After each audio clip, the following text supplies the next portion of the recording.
자, 여러분 안녕하십니까. 이번 시간에는 챕터 5 항공운송에 대해서 계속 보도록 하겠습니다. 항공운송 또한 3문제에서 4문제 지속적으로 출제가 되고 있습니다. 앞서 했던 챕터 5에서 봤던 철도운송과 마찬가지로 나오는 부분이 딱 정해져 있죠. 일단 운송의 특성 부분, 장단점 부분 하나 출제가 되고요. 그 다음에 항공함 운송 같은 경우는 종류 부분도 중요하고, 그 다음에 또 하나는 항공기의 종류라든가 항공 탑재 용기에 관련된 부분이 24회 때 한번 나왔고요. 그 다음에 항공화물 운송장 AWB에 관련된 부분, 그 다음에 선화증권과 비교하는 부분도 출제가 잘 됩니다. 그 다음에 항공 관련된 국제조약, 기구에 관련된 부분, 항공 운송 운임에 관련된 부분도 출제가 잘 되고 있습니다. 자, 기출문제 한번 먼저 보도록 하겠습니다. 기출문제 보시면 항공 운송 관련돼서는 25번이 하나 나왔네. 25번 국제항공협약, 그 다음에 협정에 관련된 설명, 그런 문제가 하나 나왔었고요. 근데 28번 항공화물의 특성, 이거 거저 주는 문제죠. 준 문제. 그 다음에 29번 운임에 관련된 문제, 계산 문제가 또 하나 출제가 됐네요. 이것도 매번 나왔던 문제 또 하나 나왔고요. 그 다음에 34번 항공화물 운임, 29번, 34번이 운임에 관련된 문제가 두 문제나 나왔죠. 그래서 일단 4문제가 출제가 됐었다. 4문제. 4문제가 나오는데 지금 말씀드렸듯이 나오는 부분이 그대로 매번 나오게 되어 있어요. 한번 정리해보면 항공운송이죠. 항공운송. 항공운송 관련돼서도 중요한 부분, 특징 부분이죠. 특징. 장단점, 이 부분 늘상 나오는 부분 중에 하나고, 또 하나는 항공운송 관련돼서 항공운송 화물, 운송과 관련된 화물의 종류, 이거 거의 거저 주는 문제 아니겠습니까? 이런 거. 그 다음에 또 하나는 지금 최근에 나왔던 문제 중에 하나가 항공 탑재 용기, 용기 부분이 한 문제 있었는데 제가 봤는데요. 그러니까 문제가 아까 말씀드렸던 25번 하나 나왔고요. 그 다음에 28번, 그 다음에 29번, 32번도 나왔네. 32번. 32번이 항공화물 조업장비에 관련된 문제. 그 다음에 34번까지 5문제가 출제됐네요. 5문제. 땡큐죠? 땡큐. 5문제 출제됐습니다. 그래서 32번의 조업장비에 관련된 부분도 출제가 됐다라는 거. 그래서 항공운송 관련해가지고 관련 조업장비라든가 장비. 그 다음에 우리 책에 보면 박스 5번에 보면 그 항공 탑재 용기들이 있어요. 항공 탑재 용기. 이런 부분들도 시험에 나오고 있어요. 나오고 있습니다. 그 다음 또 하나 시험 잘 나오는 거 항공 화물 운송장. 24회 때는 안 나왔지만 또 나오겠죠. 항공 화물 운송장이에요. 그래서 AWB. 에어웨이 빌이라는 게 나와 있어요. 그래서 요 자체만으로도 중요하고요. 또 하나 플러스 요것과 BL, 선하증권 비교하는 거. 선하증권은 해상운송에서 나오는 부분인데요. 이거랑 비교하는 문제가 또 출제가 될 수가 있겠습니다. 그 문제가 나와 있고, 그 다음에 또 항공운송 관련 조약, 국제조약 기구들 있죠. 항공운송 관련 국제조약기구, 국제조약이라든가 국제기구에 관련된 부분. 이것도 한 문제짜리 출제가 될 수가 있습니다. 근데 가장 중요한 부분이죠. 하나 남은 게 항공운송 운임이죠. 항공운송 운임에 관련된 부분이 가장 중요하더라. 그래서 이 두 문제가 2020년도에 2문제 출제됐죠. 이거 2문제. 그렇죠? 그다음에 이것도 한 문제 나왔었고, 그다음에 장단점 이런 것들도 하나 나왔고요. 하여튼 5문제 출제가 됐어요. 근데 이제 안 나왔던 부분 이런 게 안 나왔죠. 요게 이제 나올 때가 또 됐어요. 됐습니다. 그 다음에 아까 국제 조약 관련된 부분도 시험에 나왔었고요. 이것도 하나. 이런 게 다예요. 나왔던 문제가 반복적으로 나오기 때문에 어려운 부분은 특히 없습니다. 자, 박스 1번 항공운송의 의부터 보죠. 일단 항공운송은 국내 국제운송 다 있죠. 근데 국제운송에서는 한 10% 정도 좀 차지한다. 국내 운송에서는 워낙 비싸기 때문에 많이 활용을 하진 못해요. 국내에서는 대부분 화물 자동차를 이용하는 게 많죠. 아니면 철도 같은 것들. 자, 양거로 2번 항공운송의 특징 보겠습니다. 물리적인 특징, 비용적인 특징, 서비스적인 특징이 있는데 이거는 장단점이랑 다 관련성이 있는 부분이기 때문에 물리적인 특징 한번 보세요. 긴급 화물, 소형 화물, 운송에 적합하겠죠. 그래서 페덱스 같은 거. 페덱스가 뭐예요? 페덱스, UPS, 페덱스 그렇죠? 페덱스. 이게 뭐예요? 익스프레스. 익스프레스가 뭡니까? 긴급 운송이죠. 긴급 화물, 급송이에요, 급송. 항공 운송은 급송이다. 급송. 그 다음에 소형 화물, 그렇죠? 서류라든가 견본품이라든가 중요 물품이라든가 그런 것들 대부분 많이 싣고 가고 있고요. 수요 기간이 짧은 거, 패션 기간이 있는 것들이 있어요. 빨리 넘어가는 애도 있어요. 우리 해상 운송은 한 달씩 걸려도 상관이 없는 물품들 나르는 거예요. 거기에 비해서 긴급한 수요 내지는 어떤 유행 기간이 있는 제품들이 있어요. 그럼 빨리 넘어가야겠죠. 하루 만에. 운송 시간의 단축으로 비용 절감, 화물의 손해 발송 비용이 감소하더라. 포장 비용이 감소하더라. 포장비가 감소하는 이유는 항공기 자체 하나의 포장 기능을 하기 때문에 그래요. 통관도 빠르다. 비용적인 측면 이렇게 쭉 있어요. 한번 보시기 바랍니다.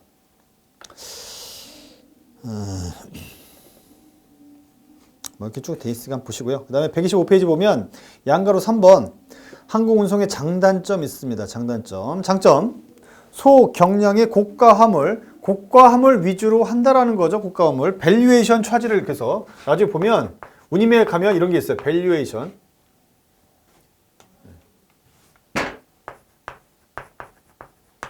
밸류에이션 차지라는 게 있어요. 우리말로 하면 종가운임이에요. 종가운임. 종가운임. 이게 한자로 쓰면 따를 종자죠. 따를 종자. 가는 가짜야. 가치. 운임이 그 화물의 가치에 달려있다는 거죠. 그 화물의 가치가 높으면 운임을 높게 받을 수밖에 없는 거죠. 왜? 이거 화물이 파손됐거나 손상이 있거나 딜레이가 됐거나 하면 문제가 생기는 거예요. 그래서 요거의 가치에 따라서 화물의 운임이 달라지는 거. 종가 운임이라고 합니다. 우리 해상운송에 가면 에드발로렘 이렇게 얘기하죠. 그래서 소경량의 고가 화물, 장거리 운송, 위험물. 위험물도 항공기로 갑니다. 만약에 핵물질을 해상으로 운송한다. 한 달 동안 가다 보면 파도 쳐가지고 태풍이 오고 해서 가라앉을 수도 있죠. 문제가 상당히 심각해집니다. 해류 타고 다 돌아다니죠. 또 하나는 해상으로 가다 보면 뭐가 많아요? 선적들이 많단 말이에요. 해상에 지금도 많죠. 소말리아 해역 가보세요. 엄청 많습니다. 위험성이 있기 때문에 하루 만에 빨리 넘어갈 수 있게끔 해야 된다는 거죠. 항공기 이용한다. 위험물질도. 화물의 파손율이 낮고 운송 속도가 빠르고, 그렇죠. 최소 경량 포장으로 포장비, 운송비가 절감이 되더라. 단점은 거기에 비해서 비교적 운임이 고가다. 비쌀 수밖에 없겠죠. 중량과 용적의 제한이 크다. 많이 실을 수 없다는 얘기예요. 그 다음에 2020년도 이 코로나 때문에 상당히 항공업계가 매우 힘들었습니다. 지금도 힘들지만, 그죠? 그럼에도 불구하고 대한항공이 괜찮았어요. 괜찮았던 이유는 빨리 전환을 한 거죠. 여객기를, 그쵸, 화물기로 빨리 개조를 한 거예요. 그래서 화물 운송은 상당히 많이 있었다라는 겁니다. 이제 예전 같은 경우는 이제 항공기에 보면 항공기를 이렇게 옆에서 이렇게 보잖아요. 이렇게 보면 어때요, 여기? 윗칸과 아래칸이 이렇게 나눠져 있단 말이에요. 어디는 여기는 여객칸, 여기는 짐칸, 화물칸 이렇게 나눠져 있단 말이죠. 이걸 갖다가 완벽하게 다 화물칸으로 전환시켰다라는 거죠. 화물칸으로.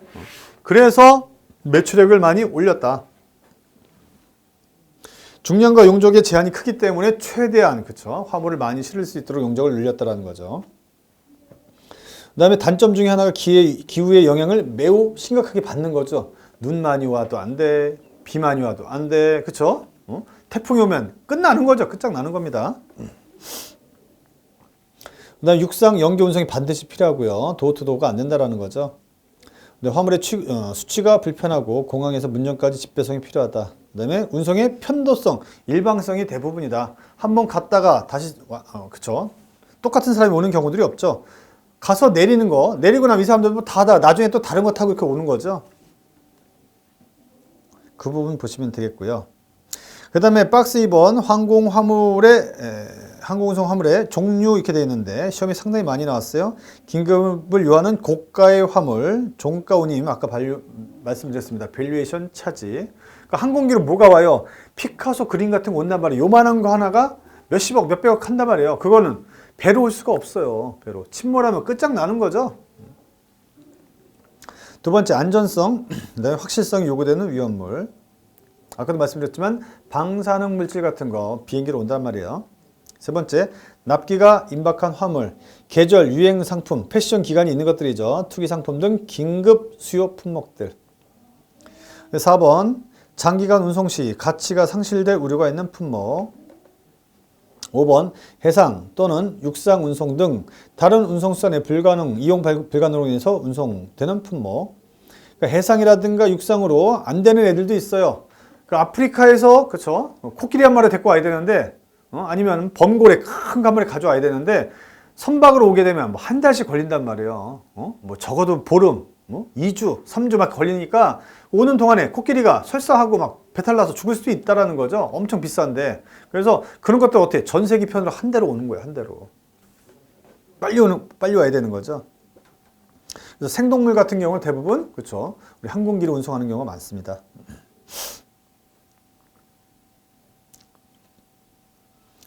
나머지 한번 보시면 되겠습니다. 저 옆에 보면 확인하기 기출문제 한번 보세요. 항공 운송에 관한 설명입니다. 옳은 것을 모두 골라라, 이런 문제. 1번 기억번, 긴급화물, 계절적 유행상품 좋죠? 2번 주로 대형 장척물. 이건 안 되죠. 대형 장척물은 이거 선박에나 실어야 돼요. 항공기는 아까도 말씀드렸지만 용적의 제한이 있어요. 크기의 제한이 있단 말이에요. 2번 찍. 3번 생화, 동물, 그렇죠, 영업, 사무, 서류, 긴급한 거, 필요한 거, 중요한 것들이죠. 그러니까 살아있는 생동물이라든가 이런 것들은 항공기로 와요, 실제로. 그 다음에 영업, 사무, 서류, 상당히 중요한 서류들, 고가의 서류들이 있단 말이에요. 중요 기밀 서류들, 뭘로? 페덱스로 온단 말이죠, 페덱스로. 1번 반도체나 휴대폰과 같은 부가가치가 높은 품목의 운송 좋습니다. 기후에 영향을 받지 않나요? 상당히 많이 받겠죠. 정답은 3번 기억, 디귿, 리을. 박스 3번 항공 화물 운송 증가의 원인입니다. 이것도 상식적이니까 여러분 다 읽어보시면 충분히 알 수가 있어요. 국제운송 절대적 증가. 운송 화물이, 그쵸, 부가가치가 높은 고부가가치 제품들이 있단 말이에요. 어떤 핸드폰 너무 비싸죠. 그 다음에 요즘에는 예술 문화 물품들이 많이 왔다 갔다 한단 말이죠. 파리에서 하던 것들, 영국 대형 박물관 있던 것들이 다 온단 말이죠. 뭘로 오겠어요? 항공화물로 와야 될 수밖에 없어요. 해상으로 오면 큰일 나는 거죠. 그 다음에 3번 적시 재고 정책의 도입에 필요한 물품의 적시 배공, 저스트 인 타임이 매우 중요해졌다.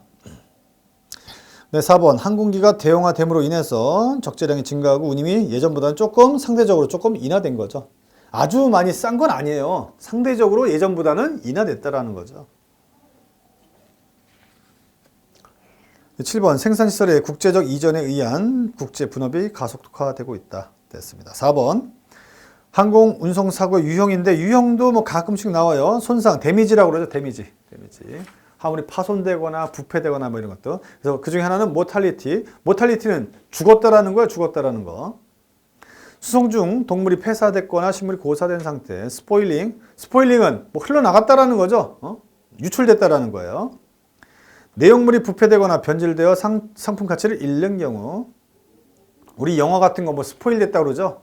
흘러나갔다라는 거예요. 흘러나가서 부패됐다라는 거죠. 3번 브리키지, 깨졌다라는 겁니다. 외부 충돌로 인한 화물의 외관 손상. 두 번째는 분실이 있어, 미싱 있어, 미싱.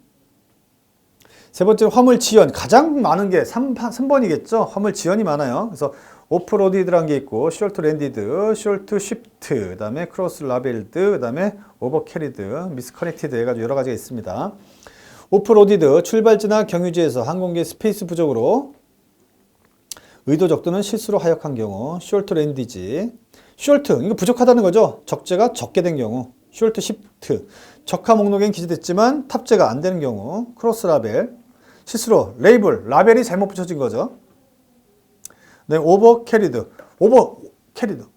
지나갔다라는 거예요. 여기 내렸어야 되는데 다른 데 가서 내렸다라는 거죠.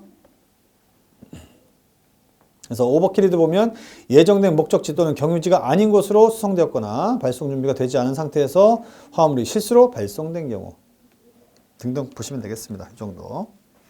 그다음에 박스 5번 항공기 종류, 항공 탑재 용기 이렇게 되는데 항공기 종류는 보시고요. 항공 탑재 용기 ULD, Unit Load Device 요거는 좀 중요성이 있습니다. 그림 보세요. 그림 동그라미 2번. 항공 탑재 용기 있죠? 항공용 컨테이너. 컨테이너는 우리 일반적인 컨테이너는 20피트, 40피트, 뭐 45피트 이렇게 딱 돼 있단 말이에요. 그렇죠? 그거는 화물 자동차 짐칸에 딱 맞게 설계가 되어 있는 거죠. 그다음에 선박에도 그거에 딱 맞게 설계가 돼 있어요. 선박들도. 근데 항공기는 어떻습니까? 항공기는 컨테이너가 딱 들어가면 끝날 수도 있어요. 그게 공간이. 그래서 항공기에 맞게끔 컨테이너가 다르게 설치가 돼 있죠. 설계가 돼 있는 거죠. 크기 보세요. 크기도 작을 뿐더러 각이 딱 져 있단 말이에요. 각이. 그다음에 파레트도 항공용 파레트가 따로 있습니다. 이글루라고 생긴 거. 이글루 보세요. 이것도 항공기 굴곡에 맞게끔 설치가 되어 있다. GOH 가먼트 온 행거 해가지고 이거 뭡니까? 행거. 의류 같은 거, 밍크 코트 같은 거 상당히 비싸잖아요. 고가품들입니다. 이건 항공기로 가져가야 되는데 그때 걔네들만 실는 그런 디바이스가 있다라는 거죠. GOH라고, GOH. 동그라미 3번 항공 탑재 용기의 이동수단 달리란 게 있어요. 달리. 돌리, 뭐 달리 이렇게 얘기하죠. 적재 작업이 완료된 항공 화물은 터미널에서 항공기까지 견인차에 연결된 수평 이동 장치인 돌리 내지는 달리 이렇게 하죠. 얘네들의 싣고 이동된다. 그 다음에 옆에 보면 24회 때 조업 장치들이 나와 있죠. 터그카, 그 다음에 핸드리프트 잭, 뭐 잭키라고 그래. 잭키. 이렇게 막 누르면 사람이 혼자서 큰 물건들, 무거운 물건들을 들어 올릴 수 있는 거죠. 잭키라고 하면 잭키. 자, 넘기면 큰 2번.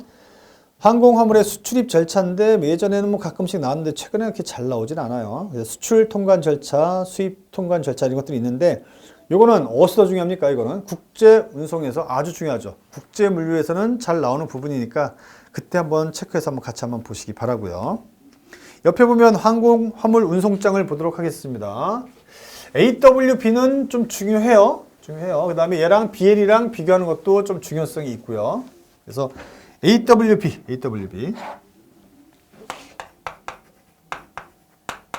에어죠, 에어. 웨이비 이렇게 돼 있어요. 우리말로는 항공, 화물, 운송장 이렇게 있어요. 운송장이에요, 운송장. 거기에 비해서 BL은 빌 오브 레이딩이죠. 빌 오브 레이딩. 뭡니까? 선하증권이라고 그러죠. 선하증권. 가치가 있는 유가증권이야, 유가증권. 유통성이 있는 거죠. 거기에서 운송장이라는 건 뭐예요? 우리 택배 운송장 있었잖아요. 한 이틀 만에 다 가잖아요, 택배가. 항공기도 바로 가요, 바로 가. 하루 만에 다 날아가는 거죠. 그렇기 때문에 이거 선화증권 뭐 때문에 있는 거냐면 이건 보통 열흘 해서 뭐 20일씩 걸리잖아요. 운송하는데. 그렇기 때문에 그 사이에도 주인이 바뀔 수 있다라는 거예요. 유통성을 감안한 거죠. 유통성을 고려한 거고 얘는 하루 만에 가니까 주인이 바뀔 이유가 별로 없다라는 거예요. 없다라는 거. 유통성이 없어도 된다. 그래서 AWB의 개념 보세요. 항공, 화물, 운송장, 택배 운송장 생각하시면 돼요. 금방 넘어가는 것들은 운송장 개념으로 돼 있다. 증거증권으로서. 자, 항공, 화물, 운송장은 항공, 화물, 운송을 위한 가장 기본적인 서류다. 마스터가 그 다음에 하우스가 있다. 이것도 이제 뭐 선화증권에서 똑같죠. 거기도 보면 여기도 똑같아요. 얘도 마스터 BL이 있고요. 또 하나는 하우스 BL이라는 게 있죠. 이 원본이죠, 원본. 그러니까 이거는 누가? 선사가 발행하는 거예요, 선사가 발행하는 거고요. 이거는 누가? 그렇죠? 포워더가 화주들한테 발행해 주는 게 이거죠. 다른 말로는 하우스는 베이비라고 그래, 베이비, 새끼. 요번에 새끼 같다고 그래가지고 베이비, BL이라고 하죠. 여기도 똑같아요. 여기도 마스터가 있고, 이거는 항공사가 발행하겠죠, 항공사.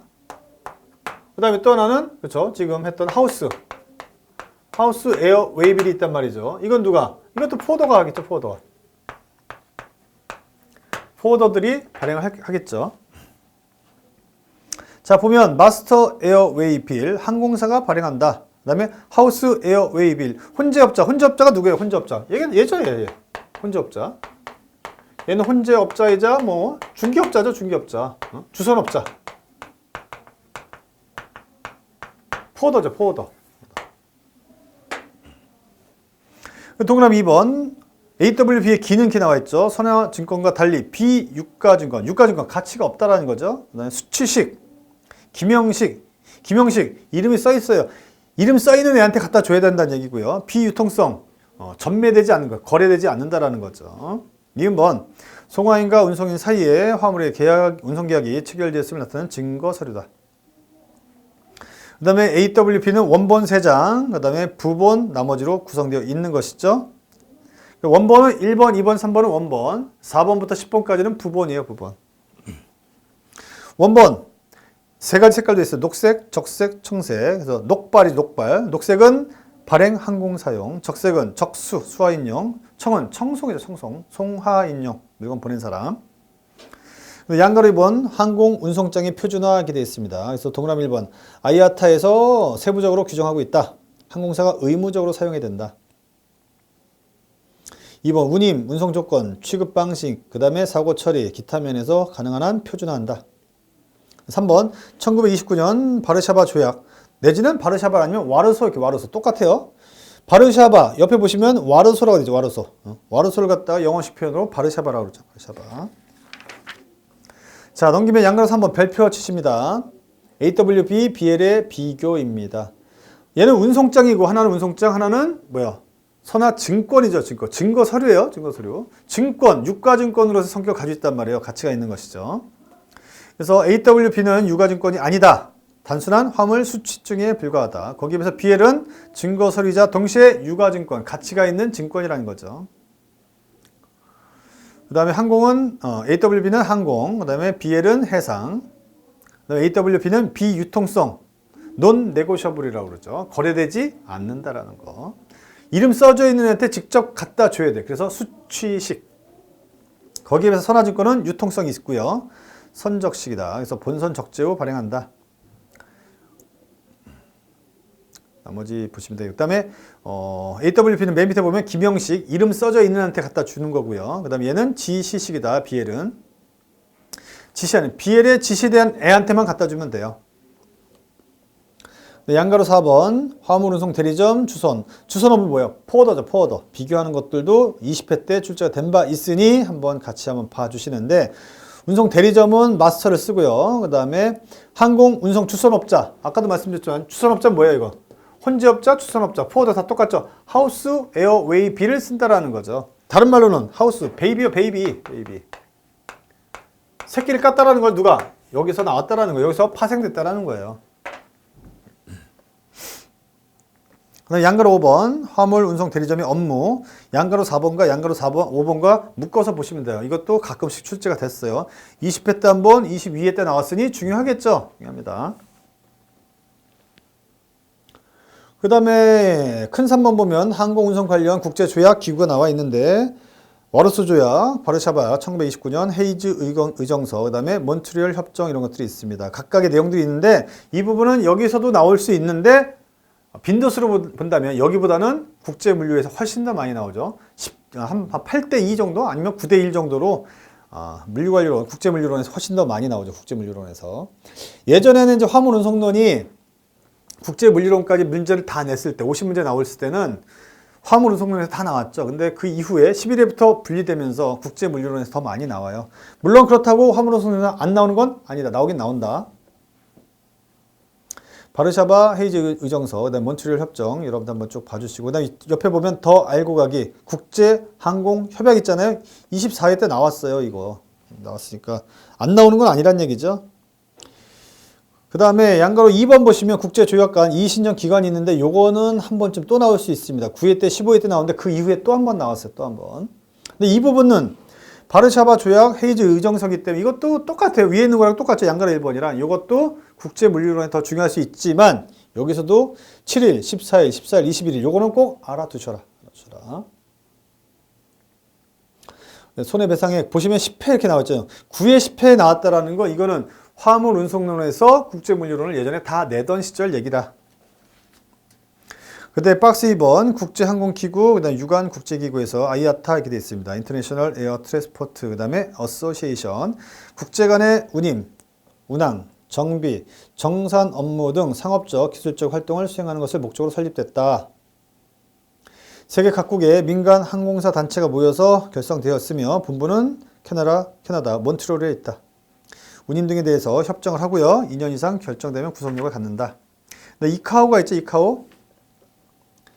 인터내셔널 시빌 에이비에이션 오가니제이션 이렇게 되어 있죠. 그래서 이카오는 국제 민간 항공의 발전, 항공기의 설계, 운항기술 장려, 공항 및 항공 보안시설의 장려 등등 여러 가지 목적으로 설립된 기구다.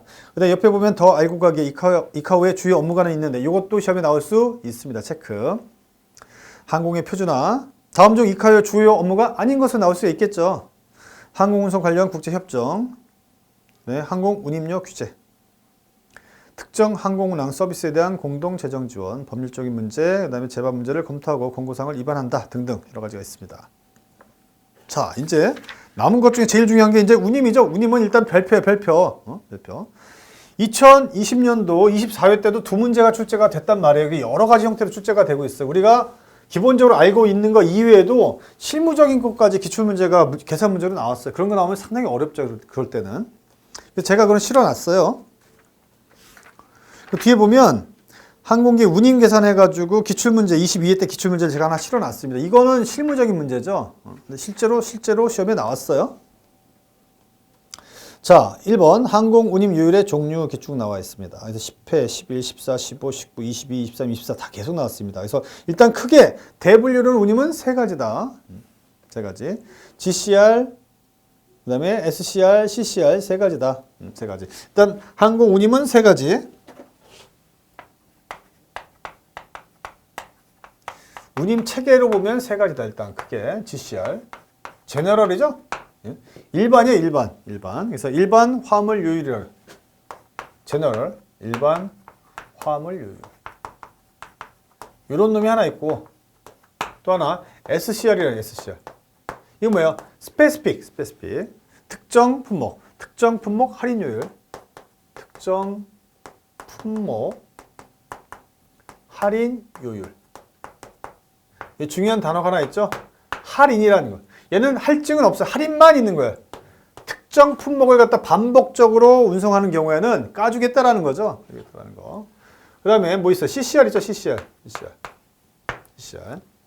CCR은 Commodity Classification Rate에서 품목별 분류율. 품목별이죠, 이거. 품목 분류율. 여기는 할인만 있지만 얘는 할인, 할증 다 있어요. 할인 품목도 있고 할증 품목도 있다라는 게 중요해요. 있다라는 거. 얘는 할인만, 얘는 할인, 할증 다 있다라는 거. 그 다음에 GCR은 M, N, Q 이런 게 있어요. M, N, Q. 약자죠. 미니멈, 노멀, 이거 퀀티티 이렇게 돼 있죠. 그래서 자 보시겠습니다. 양가로 1번부터 보죠. 일반 화물 요율, 제너럴입니다. 제너럴 카고 레이트. 모든 항공화물 운송 요금 산정이 기본이다. 그래서 특정 품목 SCR, 그 다음에 CCR. SCR과 CCR을 제외한 나머지는 다 이걸 적용하겠다라는 거죠. 이걸 적용하겠다라는 거. 그 종류가 세 가지다. 최저 운임 M, 미니멈이죠. 미니멈. 그래서 최저 운임은 M. 이 약자를 잘 알아두셔라. M, N, Q. 미니멈이죠. 최저 운임. 최저 운임이라는 개념이 있더라. 최저 운임. 한 건의 화물 운송에 적용할 수 있는 가장 작은 운임으로 화물의 중량 운임이나 그다음에 용적 운임이 최저 운임보다 낮을 경우에 적용하겠다. 두 번째, 기본 운임, 노멀이죠, 노멀. 그래서 45kg 미만. 45kg 미만의 화물에 적용되는 요율로서 모든 일반 화물 요율의 기준이 된다. 그래서 이거는 노멀이죠, 노멀. 그래서 기본 운임. 또 하나는 이제 중량 단계별 할인 요율. 중량 단계별 할인 요율.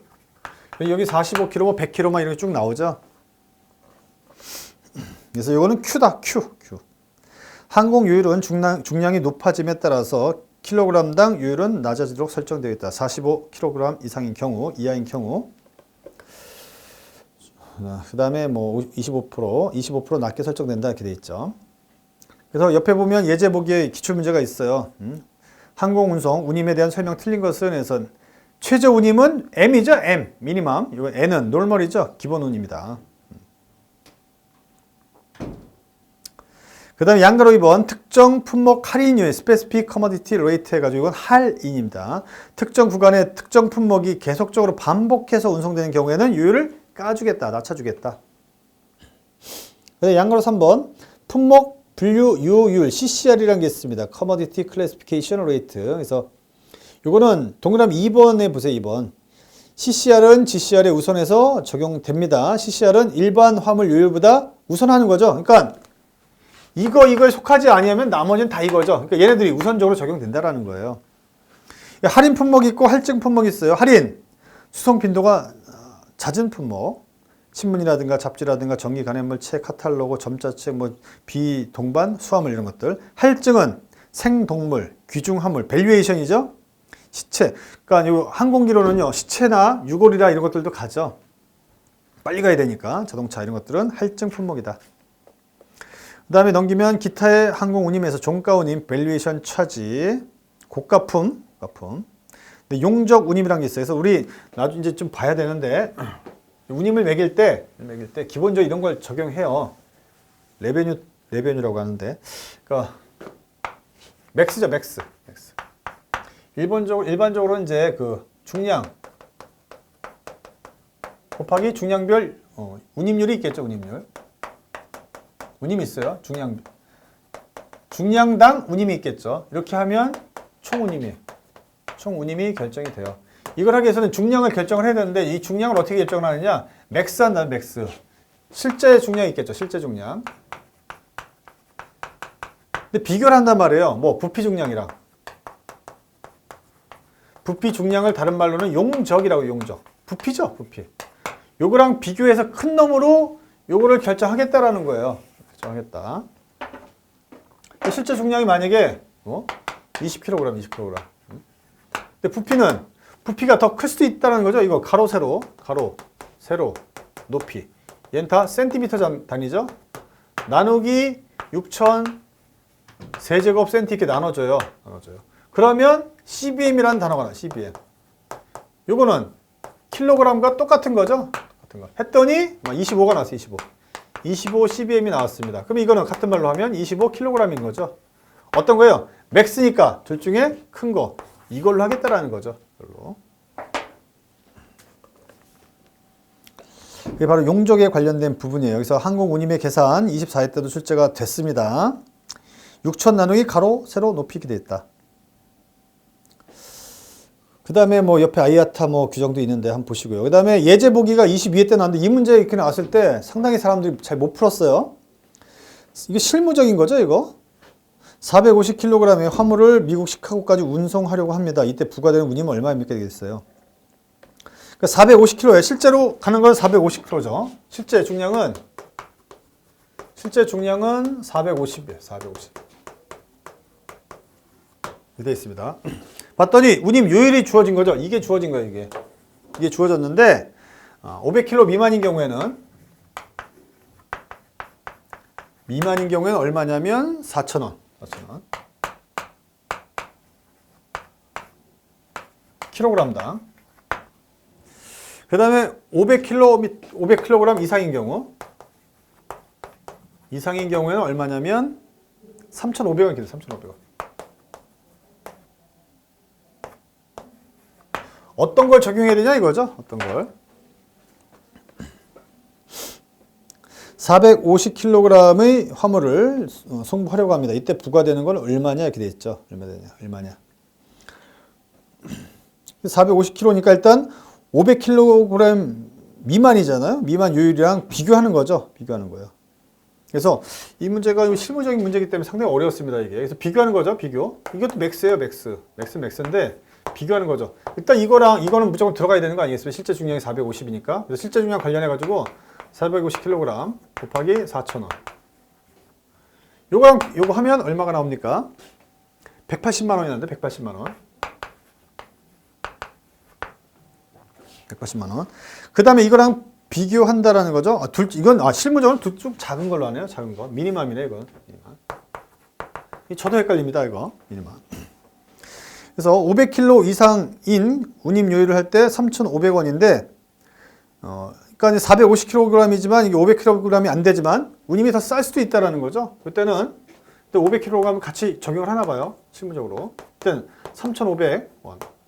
이거랑 같이 비교해 본다라는 거죠. 여기 했더니 175만 원이에요. 이땐 작은 걸로 한다라는 거예요. 작은 걸로. 실제 중량이 기존보다 작은 경우. 이거 아주 예외적인 문제였어요. 예외적인 문제. 그래서 22회 때 이 문제가 나왔는데 맞춘 사람이 별로 없어요. 별로 없습니다. 이건 아주 예외적인 문제라서 제가 예제로 실어놨고, 실제 문제는 어떤 게 나옵니까? 실제 문제는 뒤에 기출문제 보시면 기출문제 몇 번이었나요? 기출문제 29번 문제 형태로 대부분 나와요. 대부분 나오니까 그 문제로 한번 보시고요.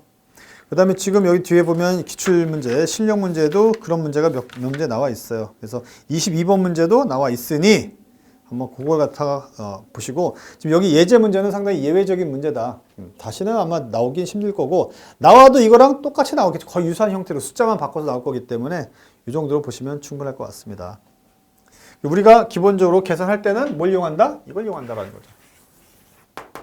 이거는 매우 예외적인 문제였다. 예외적인 문제. 그래서 이거는 예외적이니 지워버리자. 그리고 그 문제 정도만, 예제 문제 있는 정도만 알아두시고, 실제로는 이거다. 이번 시간 이렇게 마치도록 하고요. 다음 시간에는 해상 운송 보도록 하겠습니다. 그 다음에 그 뒤에 그 문제 보면 기출 실력 다잡기 22번 문제 있어요. 22번 문제. 22번. 거기 보면 실제로 이제 그 나온 문제가 있고, 그 다음에 CF 해가지고 아이아타 규정에 의한 경우가 있는데, 거기 31 곱하기 55 곱하기 이렇게 돼 있는데, 요거 바꾸셔야 돼요. 이렇게. CF, 아이아타 기준 이렇게 되어 있는 경우 어떻게 바꿔야 되냐면 31 곱하기 55 곱하기 25 나누기 여기만 6천 되는데 이게 전체 나눠줘야 돼요. 6천 세제곱이죠. 세제곱 센티. 이것도 센티. 이것도 센티. 이것도 센티니까 이렇게 해주시면 되겠다. 물론 답은 똑같이 나오는데